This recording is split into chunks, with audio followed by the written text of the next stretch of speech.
All right. Good morning, everyone.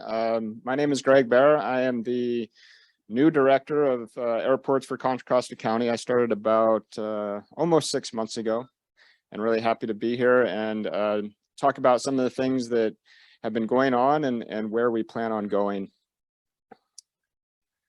So as Supervisor Burgess mentioned that we've got 2 airports in our system, Buchanan Field right across the highway from us, and then Byron Airport in East County. And both of these airports, we've been, supportive of innovation and technology, primarily at Byron.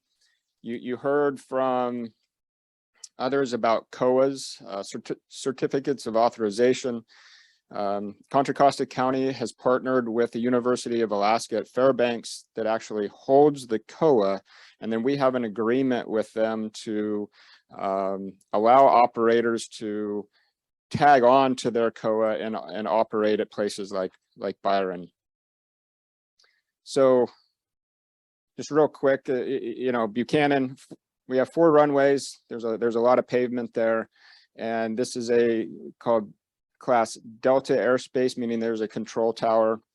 And a quick segue, I'm also a pilot. I fly a 1979 Grumman Tiger. The general aviation fleet is quite old, except for companies like Cirrus that was mentioned earlier. It's just because of those regulations that have been talked about, aircraft are very expensive. So you see still a lot of older aircraft out there flying.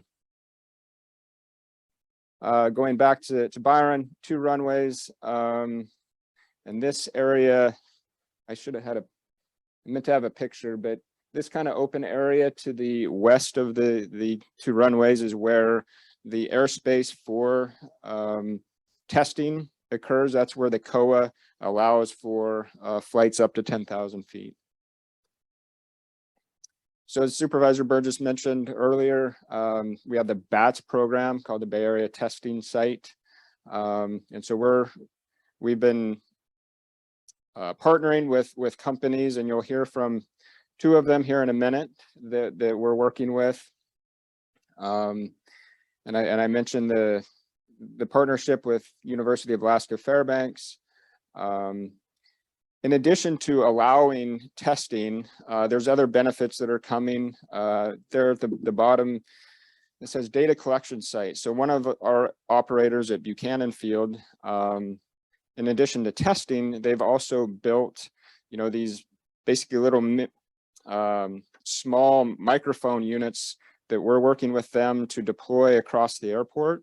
They're listening devices, and so for the detect and avoid that you just heard earlier, so they're training their computers to understand what the sound of an airplane, a piston airplane is, the sound of a jet aircraft, the sound of a helicopter. So they're training their AI to recognize that to avoid aircraft. So not only are they testing at the airport, but they're using data that's coming from an active airport. So for us, in terms of airports, what are our needs? You heard earlier that there's FAA regulations that are difficult. For us, it's understanding what the future is going to be for needs of airports. Are there going to be these eVTOLs, the electric vertical takeoff? Right now, airplanes are, quote unquote forced to use airports because that's the infrastructure. But are these new technologies going to be able to use other infrastructure that's going to take away from airport use? I'm not saying that's a bad thing, but we need to be able to plan for that. We don't want to necessarily build on spec. These are huge improvements, millions of dollars, and if it's not going to be used, it's kind of it's a lost cause. So having that dialogue with future operators, understanding what their needs are going to be, charging, we know is a huge change from what we're doing now with, we sell fuel at the airport. We don't have the infrastructure for charging stations. And the question then becomes, do you try to create your own energy source at an airport, or do you rely on companies like PG&E to get that power? So I mentioned, yeah, charging, maintenance needs. You know, maybe airports are, there may be places where these eVTOLs are landing and taking off at other primary areas where you need to get people in concentrated areas, but parking and maintenance, maybe airports is where that occurs, not necessarily processing as many people. Yeah, and overnight storage. So again, the dialogue needs to happen for us to understand what those future needs are going to be. And ideally, whatever infrastructure needs to come, that these companies help fund that infrastructure, because we have a finite amount of money in the airports world. All right, so that's my quick intro. I'd like to hand it over now to Steve Boyle, and he's going to give a quick intro of himself. He's going to talk about his company. Arthur will do the same, and then I'm going to pose some questions to each one of them when we're done with the intros. Thank you.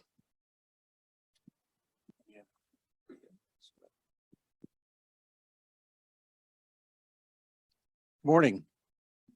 Thanks for allowing me to come in here and talk about my little company. In a way, this company, Essential Aero, was incubated in the era of bringing up bats. So this Contra Costa County was kind of instrumental in our progress and our beginning. So just a little bit about me, so you can know where I'm coming from. I'm a startup person just by career. I'm a private pilot, drone pilot. I had a 135 operation out of the Bay Area, San Carlos, for a while, flying people all over the West Coast. Been involved with Chris in type certification since 2018 is where that's the earliest data I could find. This is when the FAA was first starting to figure out how to type certify small UAS. I was an advisor to the community college system here in Contra Costa County, part of the Airport Innovation Council, which is part of during the BATS initiative when Keith was working on that. And I've actually lived here twice in Contra Costa County and Danville in 1975, which I know dates me, but also in 2003. So, and we had our first flights here in Contra Costa. They were the first flights that we did, I think, anywhere in Byron in 2020. So very early on for us. Oops. Okay, it must be this one because it's rubbed off. Okay. So Essential Aero is as a company, our goal is to transform how physical infrastructure is inspected. And so physical infrastructure, what we're talking about are these public works that Diane was talking about earlier, roads, bridges, airports, pipelines, rail lines. And today, these critical pieces of infrastructure are counted on by us. And if there's any problems with them, it makes our life miserable, but also it could be lots of money to repair. It could be actually safety, loss of life. So in dams break, we saw what happened in Lake Oroville, for instance. And this critical infrastructure today is being inspected by people driving in cars and trucks, flying in airplanes, flying in helicopters, using their eyes and their training to spot anomalies and report them. So as you can imagine, that's incredibly expensive. If you have to get up into the air, some of these airplanes that are being used are $6,000 an hour. And it's totally unscalable because to add capacity, you've got to hire someone, which is almost impossible these days, train them. And then every year, typically you have to audit their training if it's a compliance issue. So automation is the only alternative really. And that's our philosophy. So as we talked about, if they're undetected, small problems can grow rapidly. And so Lake Oroville, there was a small crack in the dam that ended up causing $1.1 billion worth of damage. So if this thing was inspected weekly, daily, this would have been found easily. So our belief is that across a number of industries that we've evaluated, we can save up to 80% the cost of these inspections, which is a huge number. This in the middle is an example of what our system looks like. It's the way that our customers experience it. We have cloud services. We've got mobile applications that are used in the venue, and we also have robots, both flying and terrestrial, that are out collecting data and doing analysis. Most of our analysis is actually done on the robot, so it's done in real time. But it's all automated. It automates all of the planning. It automates all the detection, and so we remove the training and the people from the process. And it's much easier for a regulatory agency to test and to qualify a system than it is an actual individual.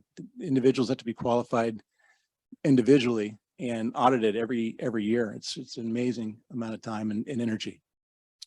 So we are, as you can imagine, we talked about airports. We're focused on the aviation market to start. We could, our system is very adaptable, so we think we can attack many different industries, but we focused in on the aviation and airports industry to start as our launch vertical. And looks like my formatting is all messed up here for some reason, but this is an example of when the FAA, we started engaging with the FAA to get authorization to do what we wanted to do on airports. They said, hey, we've got this use case that we're trying to figure out how to automate,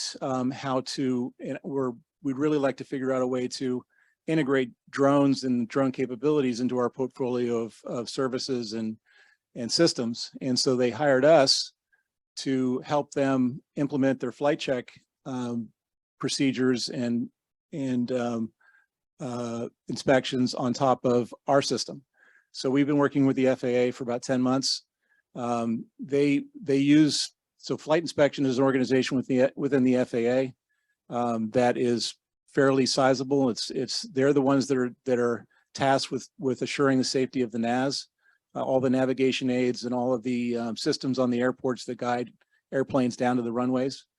They're both radio frequency based, so ILSs. There's those instrument landing systems, and also the lighting systems. Once they get into visual range, there's a thing called a VGSI that helps the pilot guide the aircraft to the threshold, tells them what the glide slope is, so that the angle downward.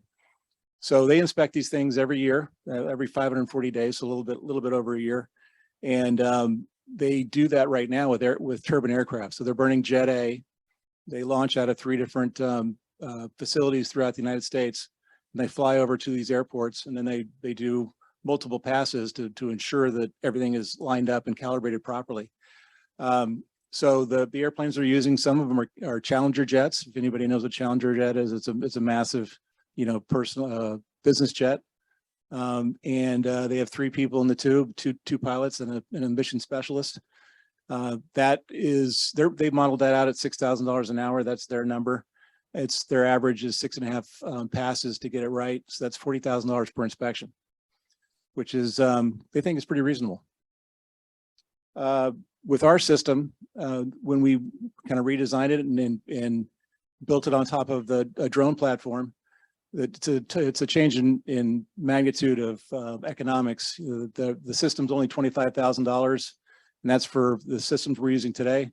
Even if we charge just an enormous amount per hour, we can do the same job in about 2 hours because we can hover in the pattern. So they're actually flying at 120 knots through these different facilities, and then doing some measurements. We can actually hover stationary where we're doing the survey, and we can do the same job in less than 2 hours.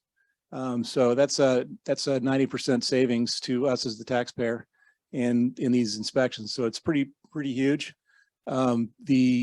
Most of the government agencies are being asked to do more with less, to figure out a way to innovate and bring cost savings. And for whatever reason, the FAA executives have decided that this is one of the places where they can highlight their willingness to, sacrifice, pilot jobs for innovation and cost savings. So that's helping us a lot.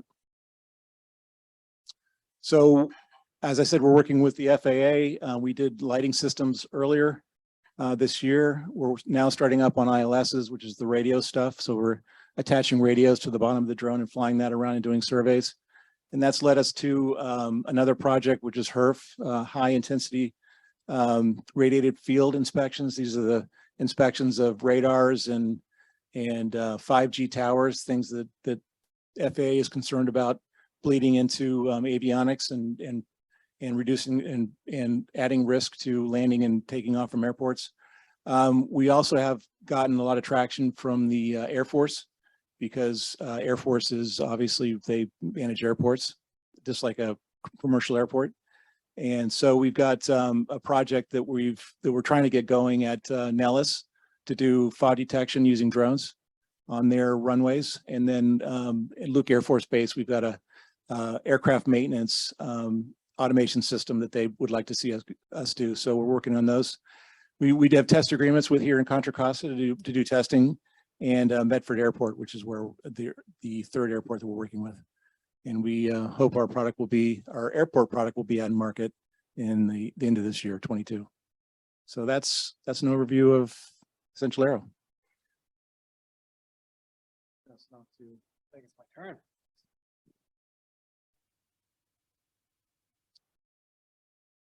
All right. Thanks. There was I actually didn't know about you guys. It's super interesting.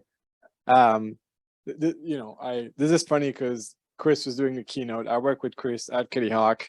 Prior to that, I was at Joby, so I've been in the eVTOL world for a while. And so my name is Arthur Dubois. I'm now the director of engineering at Xwing. We are based, a mile from here at Buchanan Airfield. I wish I could pull the picture you had earlier because I can pinpoint our hangar. So for those of you that have been to the airport, you might have seen our hangar, seen our aircraft, the logos and stuff. We have an appendix here. There we go. Okay. So I want to talk a little bit about what we're doing. Before we do that, I'm hoping that I can show this video that I have. I don't know if that's been queued up. Okay. Oh no, you guys are going to see my whole presentation. There it is. All right.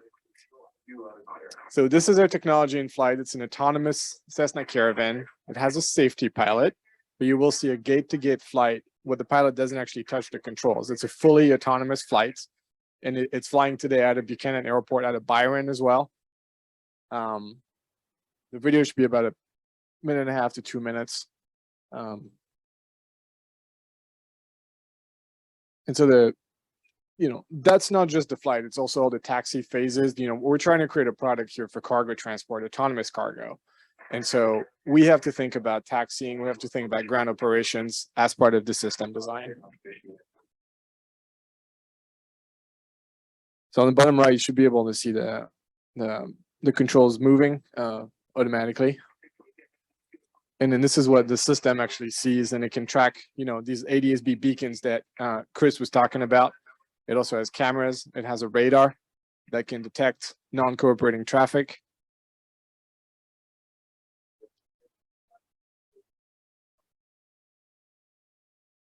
And it's a fully automated landing, which when you're in the aircraft is really spooky the first time you do it. But it just works, and it's much, much more steady than a pilot, I can tell you that.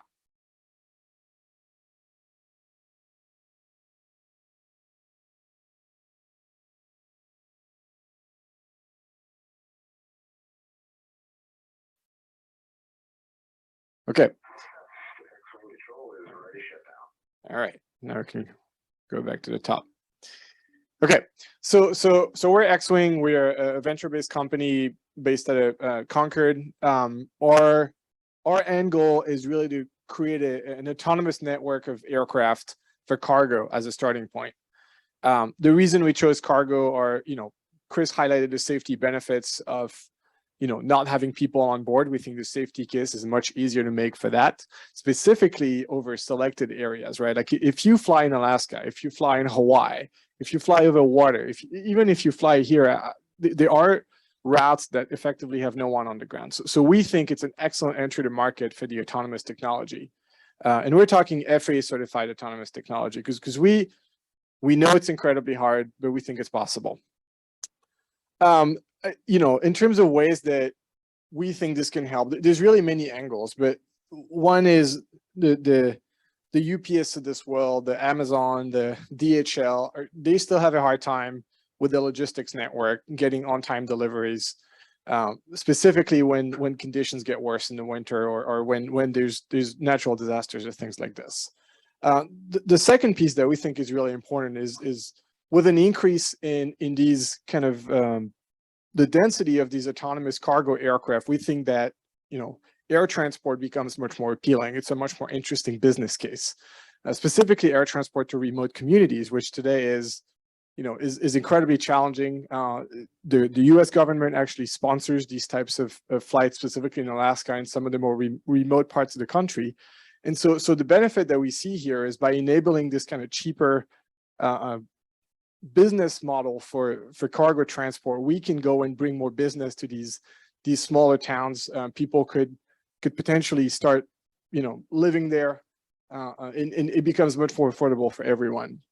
The third point is, I don't know how many of you guys are aware of this, but there's a huge pilot shortage in the US, specifically for small aircraft. Nobody wants to fly these aircraft. It's not cool. It doesn't pay very well. And so, you know, it's not like we're going to go and kick pilots out of business. It is just saying, hey, there's simply not enough people to serve this growing industry right now. The fourth piece is, well, most of small aircraft accidents today are caused by pilots, pilot errors. And so we think our system has the potential of being much, much safer than what's out there today. And then lastly, and this is kind of talking about our future. So right now we're flying, you know, regular cargo caravans, which burns, you know, Jet A. But as we think about the future and further reducing cost, the natural answer is to go to like more sustainable propulsion systems using most likely electric propulsion. And this is where the sustainable angle comes in. So we were founded in 2016. We kind of done the classic startup stuff for surviving through contracts with NASA, SBIR, the Air Force. But really our sort of, we found our stroke once we started thinking about the cargo business, and then really working towards that fully autonomous system that you saw in the video. So in 2022, we actually did fully remotely operated flights from Buchanan to Byron Airfield, which was pretty cool for the community here, and also a huge milestone for us. In a nutshell, our system is pretty simple. It's a retrofit of an existing airframe. There is no need to recertify what's already out there. So what we have in a nutshell is a couple sensors under the wing. So we have cameras, lidars, radars to you know, look out for incoming traffic, and to do these things like automatic landing and things like this. We have additional avionics, so you know, more advanced avionics than the stock Caravan, if you will. And then basically all we do is we grab the little servos that move the control surfaces and we actuate those. I'm simplifying greatly, but as far as the hardware is concerned, that's all it is. You saw it in the video. We really look at the entire routes from loading the aircraft to unloading the aircraft, including all the ATC communication, including all the detection and avoidance. So we're trying to really tackle the whole problem. And lastly, I think, and this is something that a lot of people don't know about Xwing, we're not just a technology company, we're also an airline. So Xwing has been expanding kind of the airline business side of our company. Currently, we fly 35 aircraft, 400 flights a week, mostly for UPS. So those are mostly cargo flights. They're Part 135, kind of your typical flight for revenue for you know, operating within logistics networks. So they're not at all autonomous yet. But really the angle is, as soon as the technology is certified, the autonomy technology, then it can get rolled out directly into our fleets. Okay, that's essentially it for Xwing. And I will not replay the video. No. All right. You can watch the video by Googling Xwing gate to gate demo. It's on YouTube. So thank you.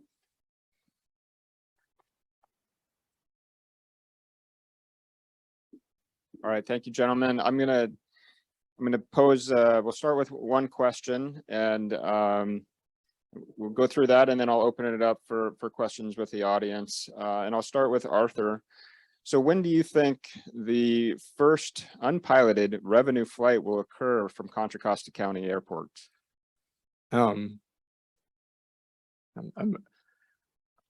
It depends a lot on the FAA, right? Like Chris said. So the good news on our end is we've had great interaction with the FAA. We actually work with them on a weekly basis, and they've been reasonably responsive. I mean, they're still the FAA, but they've been reasonably responsive to kind of our view of the world. And so we think that it's not unrealistic to have this technology flying mid-2025 for revenue. The good news is we just brought in the former head of aircraft certification at the FAA. So he now works for us, and he's been a great help in kind of navigating the complexity of the regulatory landscape and kind of the internal organization of the FAA, which is a kind of a monster. But we think we're on a good path now, and about probably 2.5 years away from commercial operations. Yeah, maybe 3. All right, thank you. This next question is for Steve. I know we've heard about the FAA being a challenge, but what are the top 2 limiting factors to your current business plan in this emerging technologies space? Well, I'm on a different path than Xwing and Kitty Hawk. I feel like we picked a path that's doable today. So that's one of the reasons why we're we picked this path. Airports is a little bit of a hairball in terms of operating on an airport that requires special privileges from the FAA to be able to accomplish that. We really lucked out that they approached us with this use case on airports early on that they wanted us to do for them, because that became our focus for a period of time. And when we needed COAs and other authorization to do something, they would just bring in people and push it through. So we've going back to the revenue, we've already had revenue flights on Buchanan. We did a lighting inspection of Buchanan for the FAA, which was paid for, so I call that a revenue flight. So in terms of blockers for us, the overall space, I think that for us in the long term, and then other companies that want to do generally what we're doing, being able to do this in BV loss, beyond the visual line of sight, is what it stands for, is important. And right now that's not really possible with FAA approval. And the reason why BV loss is important is because when you look at if you do the financial model on inspections, you have to be able to get beyond, really a mile in order for it to pencil. I think the number that I hear from the power companies like SMUD and PG&E is you have to be able to do 3 miles of electrical line in order for it to make sense, to cost less than what they're doing today. So there will be a time pretty soon, hopefully, where we can do 3, 5, 10 miles at a time, and I'm guessing that it'll be in 24. But in the interim, we like airports because it's essentially a 1 to 3 square mile area. We can make the case that everybody on the airport is involved in the operation, and we can see the drone when it's flying around, or the robot when it's rolling around. So we've mapped a pathway through where we think the regulatory holes are. And we're positioning ourselves for when that BV loss is possible, which I think is going to be, 24. All right, thank you. And I'm going to stick with Steve on this question first. So as an airport director, noise is something that's near and dear to my heart when we're in an urbanized area. What do you think will there be a change in the dialogue around noise with this emerging technologies that we have? It's I think there will be a change. It's not clear exactly what it will look like yet. I think that when I was working with Chris on type certifying his very small device, what we were trying to argue is that it's got very small propellers. When it's up at altitude, you're not hearing anything at all. But the problem is that the proposition that everybody's pitching is this thing's going to be delivering packages to your backyard. So that means it's really in close proximity to people and close proximity to their houses. It's flying down the streets, at low levels, and you can hear these things. I don't know, you probably have been at the beach and heard these drones flying around. They're not quiet. It's like it's like my my electric weed whacker. You know, you can hear the whirring, and the smaller the propeller, the faster the tips go, and the more noise they create, the more high pitched noise they create, which is the thing that really bothers the ear. So I think it'll be interesting to see what you know, what comes around. Some of the smarter manufacturers like Google Wing, they have many very small propellers. That creates an amazing amount of noise. So, you know, we have very big, slow moving propellers, and they're more stable, but you know, if you lose one, then the thing falls. But we're not over people's houses, so it's not a problem right now. So I think that when we went through type certification, they wanted to treat drones, even the things that are small 55-pound drones, like helicopters, go through the same procedure, the same noise testing as helicopters. But I think that's going to evolve. Yeah, I think you know, working in the eVTOL industry, one thing that all the manufacturers have in mind is noise, right? Because drones can be noisy, but if you reproduce a drone design on an aircraft that's, you know, 5,000-6,000 pounds, that just becomes unbearable. And so most of these manufacturers have actually put design constraints in their designs for noise. They're taking performance sacrifices, and what they're doing is effectively, you know, slowing their blades, bigger propellers. So they still need, you know, I would say at least 6, but you don't see as many designs with 20 propellers, because that gets really noisy. So reduce the number of props, spin them slowly, bigger blades, and that's one of the ways that you can significantly reduce noise. And you know, I worked a lot at Joby, and you know, the aircraft is orders and orders of magnitude more quiet than a helicopter. One last thing might be interesting to note that if you talk to the FAA has 4 administrators that are in the field. We have one in Southern California, the western region covers Hawaii and the West Coast. And I was talking to the woman who was the administrator there. She says she spends 80% of her time working on noise. That's the #1 thing that the FAA spends time on, believe it or not. It's dealing with noise complaints, noise testing, and all the procedures. It's incredible. And noise is a huge issue. Yes, that's something that we deal with every day at Buchanan, and try to do a lot of outreach and education on those things. But, you know, having other aircraft come into the fleet that are going to be quieter is going to be great. The other thing is, you know, right now we've been talking about the FAA and regulating the airspace, and when that opens up, you know, you mentioned drones flying around neighborhoods, and so once they start to land in other areas, you know, this also becomes a land use regulation thing from, you know, general plan zoning. So that's going to be a whole nother conversation around these technologies and how people are going to accept where they're going to be, because then it goes beyond the FAA, because now you're talking about local land use jurisdictional issues. So we have a few more minutes left. I'd like to open it up for Q&A for either one of these gentlemen. Go ahead. So in terms of the range for the eVTOLs, it does range quite broadly from 25 to 40 miles to 175 to 250 miles. And they're all talking about building vertiports or accessing the helicopter pads and tops of buildings in the neighborhoods, et cetera. But they're all startups, so they're not working together in any kind of association that I'm aware of to actually help at the airport figure out what you're going to have to do to adapt to all of these different types of new vehicles in your airspace. How do you perceive getting your arms around all these guys who are very independent and have a very different business model, and don't really want to share it with anybody because it's all proprietary or some top secret?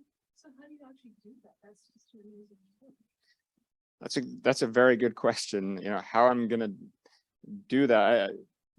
In a small sense, I've started just about 2 weeks ago. I was at it's called ACA, Association of California Airports. There's an annual conference, and there's a woman that just recently moved into the tech sector. She came from the government affairs position at AOPA, which is the largest general aviation advocacy group in the country. It stands for Aircraft Owners and Pilots Association. So she comes from the general aviation world. She now works in the tech world of one of these startups. She came to the conference because she's been coming to the conference for many years, wearing a different hat. And she did a presentation and she said, hey, I invited a bunch of my peers at other companies saying, I'm going to go talk to airport managers and consultants that work on airports. You guys should come.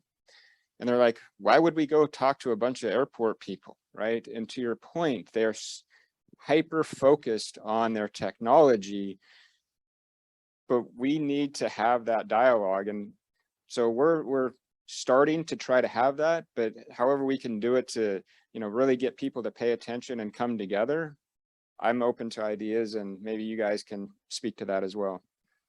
Well, there's a big effort in NASA right now to talk about all of this. It's been going on for about a year. I don't know what the name of the group is. Maybe, but anyway,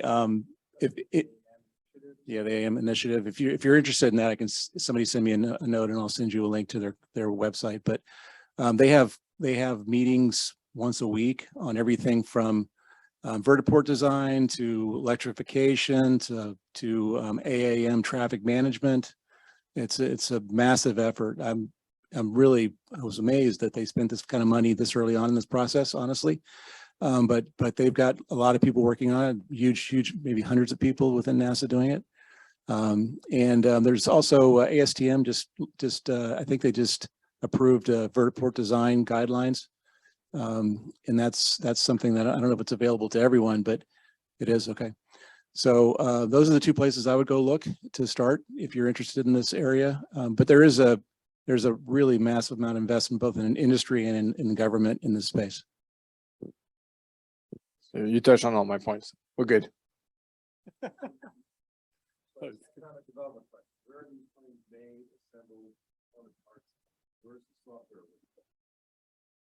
So for us, I mean, it's a Cessna Caravan, so that's made in the US by Textron.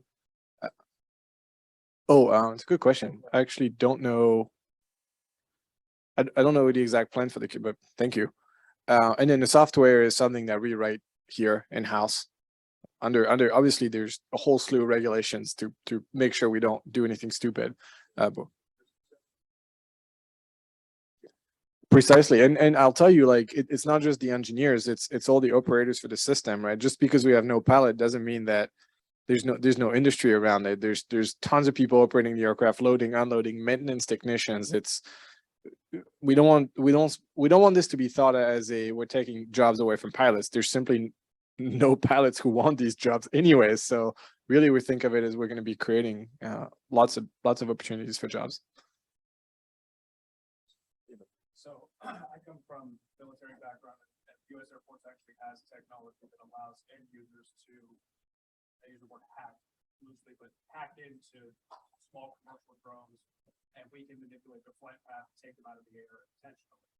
How much has that been built into both of your guys' software that you utilize to prevent unauthorized usage and hacking from a national security standpoint? So first off, there are cybersecurity standards that we're required to follow. So that's one piece. But really, at the end of the day, we have a triple encryption VPN channel between the ground and the aircraft. So every data that we send out is obviously it's not explicitly sent. I'm not an expert at this, but effectively that's there's the standard, and then there's additional layers of redundancy we add on top of that. So this is actually a pretty large, broad topic, but we don't believe that those systems that do that today are going to be viable in the near future because it's so easy to protect your drone from this. We protect our systems from this just because we can't on an airport. There's surveillance radars. There's all kinds of stuff being transmitted, and who knows what's going to cause the regular radio system to go out. So we just, if it's not doing what it's supposed to be doing, and we just don't listen to it anymore. And we use 5G. 5G is very hard to, pretty close to impossible to defeat the way that you're talking about. So I think that those kinds of systems are going to be less and less effective. And so we prevent that from happening with our system. Plus we have all this encryption too, like everybody else. Yeah, and I'll add one thing that, if the aircraft receives a command to, crash into a building, it will not obey it. There's a certain amount of low-level intelligence on the aircraft that looks for, let's say, adversarial. Right. I think we have time for maybe one more question. Yes, ma'am.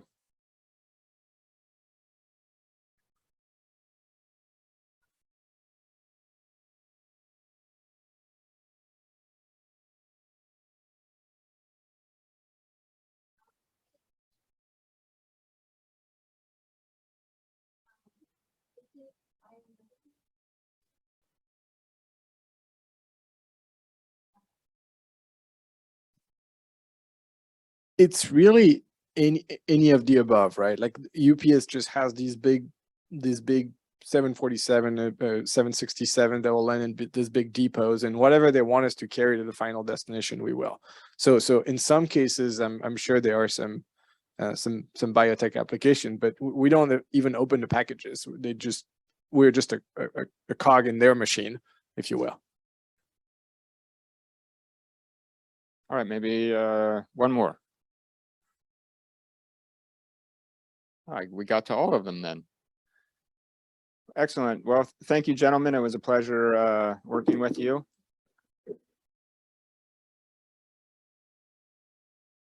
Let's see, we're still morning time, but good morning. My name is Vicki Ferguson, and I serve as the Vice President of Equity and Student Services here at Diablo Valley. So thank you again for being here with us today. So before we take a short break, we want to take a moment to thank all of our sponsors and a few people and organizations who made this event possible. So let's start with our sponsors: the Walnut Creek Chamber Foundation, Martinez Renewable Fuels, First Republic Bank, Object Edge, TRI Commercial, Crosspine Law, Zagger Consulting, and Walnut Creek Magazine.